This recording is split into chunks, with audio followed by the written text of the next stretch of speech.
Hi friends, आज हम chemical reaction का लेक्चर नंबर 2 के साथ आपके सामने मौजूद है। केमिकल रिएक्शन का लेक्चर नंबर 1 में मैंने आपको केमिकल रिएक्शन के बारे में बताया, प्रोडक्ट का फॉर्मेशन कैसे होता है वो मैंने बताया। इसके साथ साथ मैंने आपको ये बताया कि what is the role of chemical reagent, ठीक है, in a chemical reaction. Chemical reaction में रीएजेंट का क्या रोल होता है, हाँ, इसके बारे में हमने डिस्कस किया। आज हम ये बात करेंगे कि जब रीएजेंट सबस्ट्रेट पर अटैक करता है तो वो सबस्ट्रेट के बॉन्ड को ब्रेक करता है, ठीक है। और सबस्ट्रेट के जब बॉन्ड को ब्रेक करता है तो इसी process of breaking of bond को हम क्या करते हैं, बॉन्ड फ्यूजन का नाम, ठीक है। तो इससे पहले हम क्या करते हैं, थोड़ा सा रिकैप करें। देखिए, मैंने आपको क्या बताया, केमिकल रिएक्शन के बारे में क्या बताया था। केमिकल रिएक्शन का मतलब क्या है कि एक प्रोसेस का नाम है in which a reactant gets converted into product, जिसमें रिएक्टेंट प्रोडक्ट में कन्वर्ट हो जाता है, ठीक। और इस प्रोसेस को हम क्या कहते हैं, केमिकल रिएक्शन करते हैं, ठीक। हम आपको ये बताएं कि ये जो रिएक्टेंट होता है वो दो टाइप का, ठीक है। इसमें हम एक बताएं आपको सबस्ट्रेट, और दूसरा हम आपको बताए थे रीएजेंट, सबस्ट्रेट और रीएजेंट, ठीक। अब क्या होता है कि ये रीएजेंट इस सबस्ट्रेट पर अटैक कर रहा है, ठीक है। मतलब रीएजेंट क्या हो गया, ये अटैकिंग स्पीसीज है, ये अटैकिंग स्पीसीज है, ठीक है, विच अटैक ऑन सबस्ट्रेट, ठीक है। और ये सबस्ट्रेट जो होता है एक ऑर्गेनिक मॉलिक्यूल है,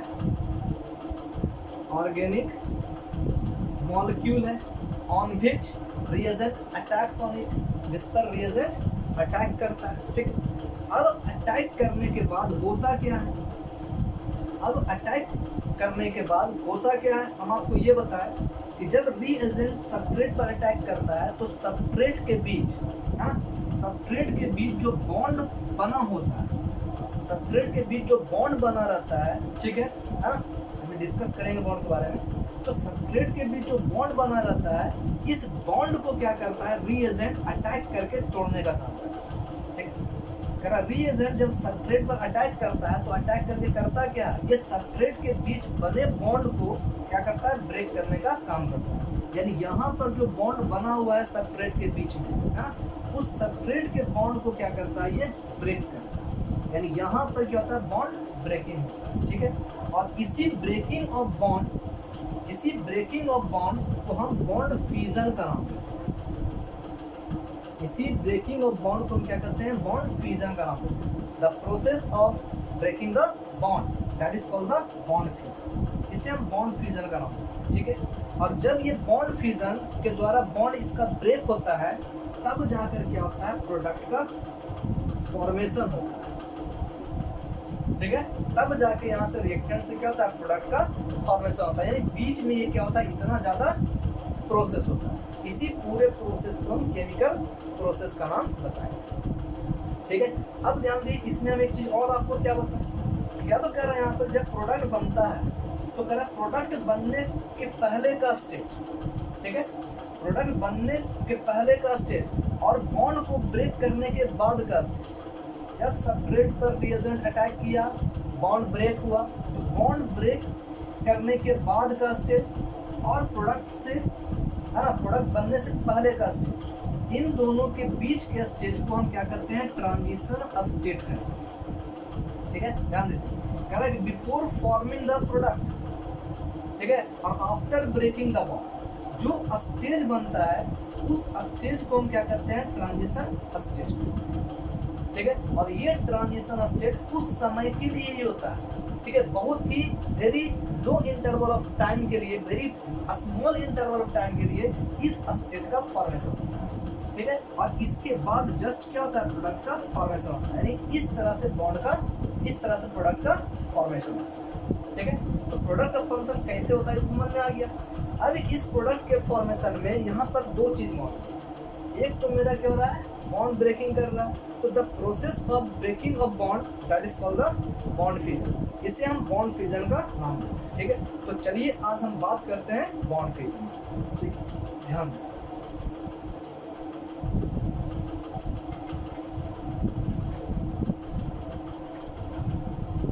बॉन्ड फ्यूजन हम जानते हैं यहाँ पर बॉन्ड फ्यूजन का मतलब क्या हो गया, the process of breaking the bond, the process of breaking the bond is called bond fusion, जिसे हम बॉन्ड फ्यूजन करते हैं। ठीक है, अब देखिए यहाँ पर दो वर्ड आ रहा है, बॉन्ड और फ्यूजन। फ्यूजन का मतलब तो हम जान रहे हैं ब्रेक, अब बॉन्ड किसे कहते हैं ध्यान दीजिए। तो कह रहा है केमिस्ट्री में बॉन्ड, नेचर में अट्रैक्शन, ठीक है, और फिजिक्स में फोर्स, ये तीनों क्या है, सेम चीज। ठीक है, देखिए आप कह रहे हैं केमिस्ट्री में बॉन्ड, नेचर में अट्रैक्शन और फिजिक्स में फोर्स। ठीक है, ये तीनों क्या है, सेम चीज। ठीक है, अब इसको हम डिफाइन कैसे करेंगे, देखिए करेंगे बॉन्ड, देखिए 1 नंबर, 2 नंबर और 3 नंबर। ठीक है, अब 1 नंबर को डिफाइन करने के लिए हम 2 और 3 को ऐड करते हैं। ठीक, देखिए करेंगे बॉन्ड, बॉन्ड का मतलब बाइंड्स अप, है ना, यानी इन दोनों को हम क्या करेंगे, जोड़ देंगे। बॉन्ड का मतलब बाइंड्स अप यानी जोड़ देना। अब इसको जोड़ेंगे पैरा तो हम ये जोड़ेंगे। ठीक है, देखिए तो बॉन्ड का मतलब क्या होता है, bond, chemical bond is an attractive force. देखिए जुड़ गया, chemical bond is an attractive force which binds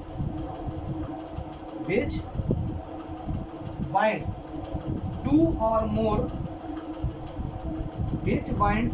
more chemical species to each other is known as chemical bond. Chemical bond is an attractive force which binds two or more chemical species to each other, that is called chemical bonding. इसको हम chemical bonding का नाम देते हैं। ठीक है, और इसी chemical bonding को तोड़ने के लिए जो प्रोसेस अप्लाई करते हैं, उस प्रोसेस को क्या करते हैं, बॉन्ड फ्यूजन करते हैं। ठीक है, the process for breaking the bond is known as the bond fusion. समझ में आया? अब कर रहे हैं यहाँ पर कि बॉन्ड फ्यूजन, अब ध्यान दीजिए, अब कह रहा है bond fusion is of 2 types. एक होता है होमोलाइटिक फ्यूजन और दूसरा होता है हेट्रोलाइटिक फ्यूजन।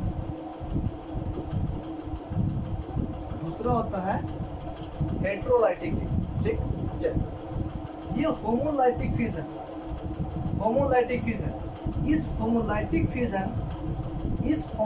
फ्यूजन में होता क्या है, ध्यान दीजिए।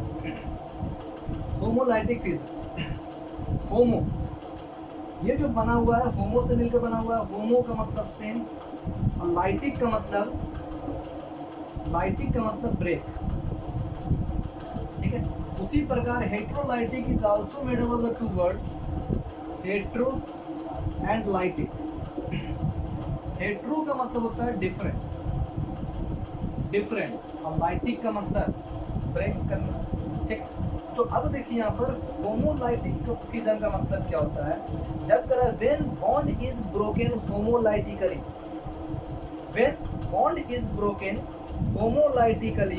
ठीक है, the fusion is called homolytic fusion and this process is known as homolysis. ठीक है, जब करा when bond is broken homolytically, then it is called homolytic fusion and this process is known as homolysis. Similarly, when bond is broken heterolytically, that is called heterolytic fusion and this process is known as heterolysis. अब ध्यान दीजिए, अब यहाँ पर एक बात और आ रहा है कि आखिर हम कह रहे हैं कि होमोलाइटिकली ये क्या हो रहा है, ब्रेक कर रहा है। अब होमोलाइटिकली का मतलब क्या होता है, मतलब कह रहा है कि सेम रूप से, होमो का मतलब समान रूप से, इक्वली जब डिवाइड होता है, ठीक है। तो जब बॉन्ड इक्वली डिवाइड होता है ठीक है, तो उसे हम क्या कहते हैं, होमोलाइटिक फिजन का नाम, समझ गए। और जब बॉन्ड इक्वली डिवाइड नहीं होता है ठीक है, जब बॉन्ड इक्वली डिवाइड नहीं होता है तो उसको हम क्या करते हैं, हेटेरोलाइटिक फिजन का नाम, ठीक है। चलिए इसको थोड़ा सा और समझते हैं कि आखिर होमोलाइटिक में इक्वली फिजन का मतलब क्या है, ये इक्वली डिवाइड कैसे करता है, ठीक है। चलिए देखिए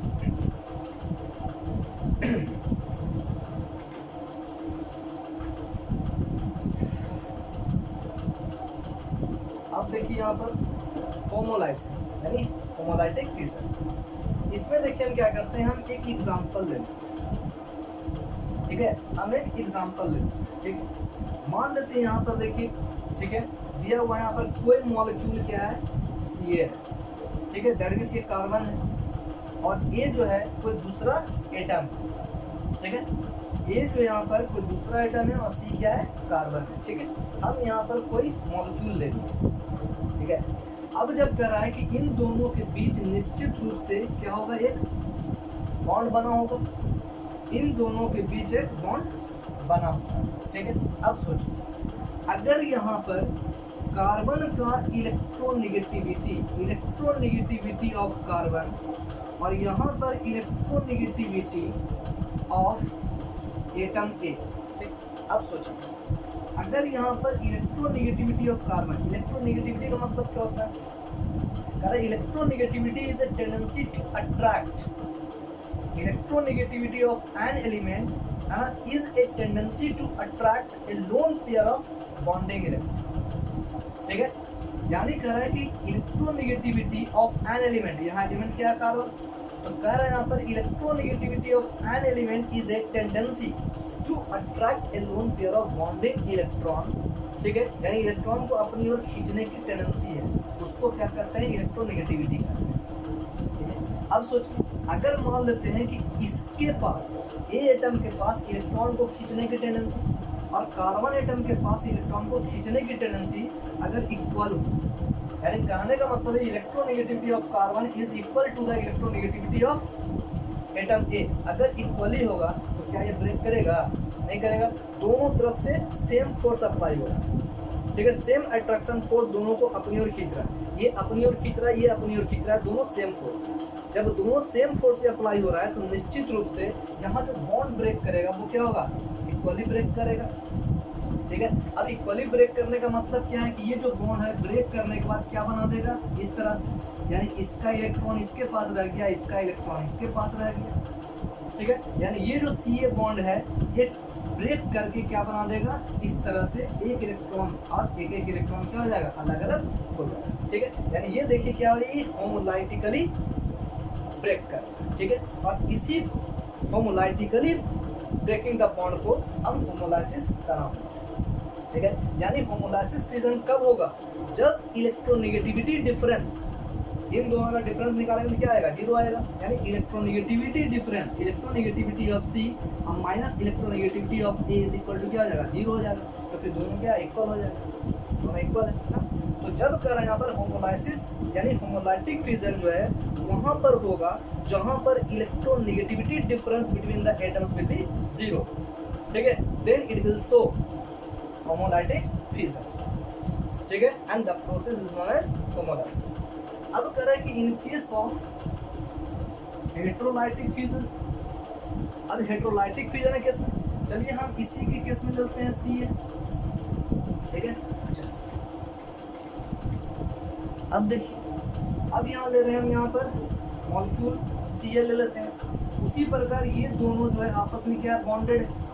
अब इसका इलेक्ट्रोनेगेटिविटी ऑफ कार्बन और इलेक्ट्रोनेगेटिविटी ऑफ एटम ए, अब सोचिए अगर यहाँ पर इलेक्ट्रोनेगेटिविटी ऑफ कार्बन हम मान लिए है ना ग्रेटर, अभी हम इक्वल माने थे तो इक्वली ब्रेक कर रहा था, है ना। अब कह रहा है कि जब इलेक्ट्रोनेगेटिविटी ऑफ कार्बन अगर greater than the electronegativity of A होगा तो इसका मतलब क्या है कि इसके पास अट्रैक्ट करने की क्षमता ज़्यादा है, और जब इसके पास अट्रैक्ट करने की क्षमता ज़्यादा है तो ये क्या करेगा, ये कार्बन इसके इलेक्ट्रॉन को अपनी ओर खींच लेगा, इसके इलेक्ट्रॉन को अपनी ओर खींच लेगा, और जब ये इसके इलेक्ट्रॉन को अपनी ओर खींच लेगा तो इस पर कौन सा चार्ज आ जाएगा, नेगेटिव, क्योंकि हम जानते हैं जो इलेक्ट्रॉन को अपनी ओर खींच लेता है, अट्रैक्ट कर लेता है, तो निगेटिवली चार्ज हो जाता है। तो यानी इस कार्बन पर क्या हो जाएगा, निगेटिवली चार्ज हो जाएगा, और इस कार्बन पर क्या हो जाएगा, पॉजिटिवली चार्ज हो जाएगा। जो इलेक्ट्रॉन को डोनेट करता है वो पॉजिटिवली चार्ज, एक्सेप्ट कर लेता है निगेटिवली चार्ज। यानी ये क्या होता है, ये ठीक है, निगेटिवली चार्ज होता है, ये पॉजिटिवली चार्ज। समझ में आ रहा है, ठीक है ना। अब ध्यान दीजिए, इसके पहले हम बताते हैं कि जब इलेक्ट्रोनेगेटिविटी ऑफ कार्बन इक्वल हो जाता है ए के, है ना, तो ये क्या होता है, बॉन्ड इक्वली ब्रेक कर जाता है, इस तरह से ध्यान देना।